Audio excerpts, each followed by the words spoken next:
আজ ৬ সেপ্টেম্বর ২০২৫। দৈনিক সমকাল পত্রিকার প্রধান শিরোনাম: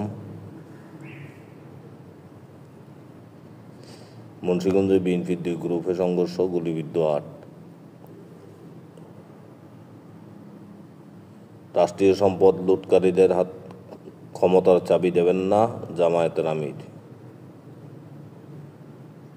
সব অপকর্মকারীর বাবা মায়ের নাম সহ তালিকা ঝুলিয়ে দেওয়া হবে সার্জিস আলম।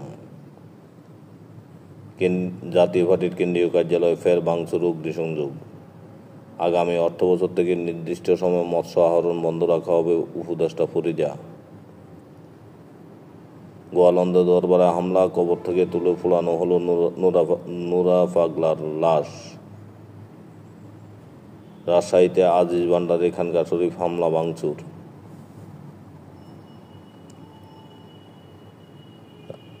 আতঙ্ক, মৃত্যু, দাফনের শহর গাজা, ইসরায়েলি আগ্রাসন।